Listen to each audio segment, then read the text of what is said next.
As we said in our last video, the Raiders defensive tackle Gerald McCoy had an injury that took him out for the year. It's a season-ending knee injury. That's all we were told by the Raiders. No one knows anything else.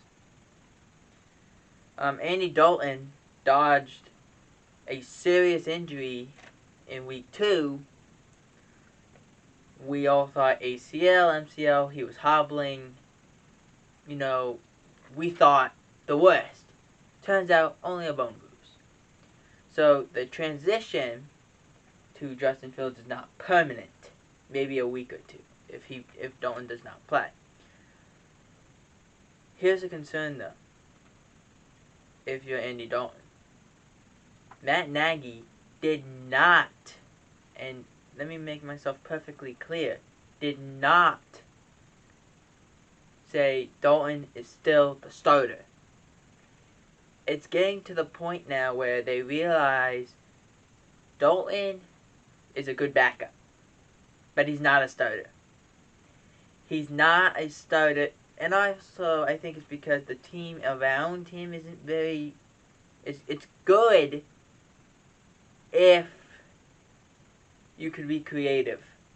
And Matt Nagy's not the most creative type, unless there's someone that can give him some athletic ability, in which Andy Dalton does not. Justin Fields, yes. But Andy Dalton, no. It will be only a matter of time for Justin Fields to get on the field and even take over the starting job. Cowboys' Demarcus Lawrence broke his foot in practice this past week and is out for 6 to 8 weeks. Most likely going on IR.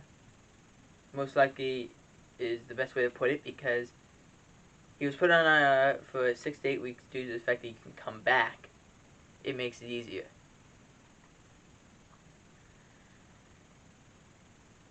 Linebacker Dre Greenlaw had surgery that what NFL Network called a core muscle, really what was tweeted out by Ian Rappaport as a groin muscle.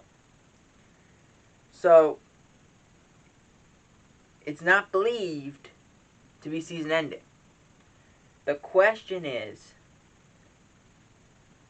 when you say not believed, it depends on how quick. We've had Tavon Austin go through this.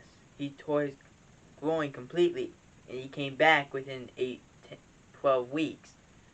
So it all depends. It really does on the person. Also, Fitzmagic, who had the hip issue against the Los Angeles Chargers, chose rehab over surgery. So it's still at the same amount of time, 8 weeks.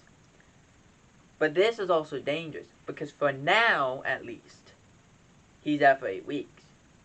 But if it doesn't start getting better, he's going to have to get surgery, and that's probably making him done for the year at that point. Maybe not completely done for the year, but we have to ask questions now, because he's 38, how can he do this still? This is a big surgery. We'll have to just wait and see. The Ravens, when they signed Le'Veon Bell, they also signed Devontae Freeman. They promoted Devontae Freeman to the active roster just because they want some more ability, because Latavius Murray's a good back. And he will be the de facto leader of that group. But the Ravens have always had a running back by committee for the longest time. Since Lamar Jackson's been in the league, it's always been running back by committee. No one guy is doing the full job. So, and I think Devontae Freeman really fits in this system very well. So, this is a chance, as Ian Rappaport put it, to restart his career.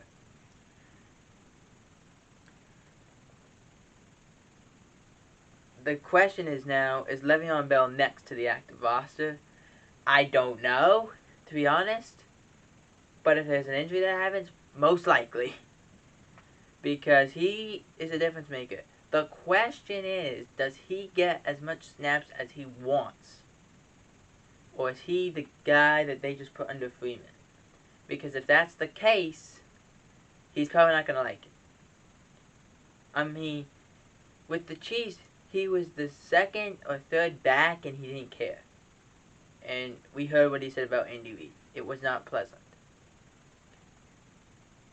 But is he next? Quite possibly. Zadarius Smith has a back injury, which Matt LaFleur called non-season ending, but we have to sit him down for quite a while. A back injury, it stinks. It's the worst injury you probably could have as a player.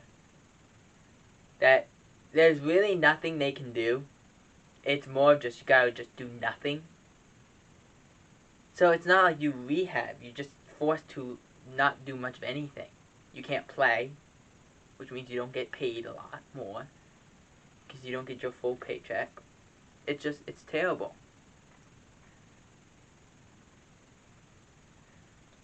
And he did go on IR. So it shows that he may only be back halfway through the year. Raiders running back Josh Jacobs' toe and ankle was ruled out against the Steelers, which is the reason why Peyton Barber was put on that roster. Because of no Josh Jacobs, you need someone that can take the load, and Kenyon Drake's a great back, or a good back, but he's just not that guy. You need someone that can be a pounder, that can just go up in there and, yes, he'll throw himself at the wall, but he'll get through eventually. And that's Peyton Barber. He can do it. And he's shown that he can do it. He just got to be put on a team where he absolutely can do it. And in Las Vegas, he can.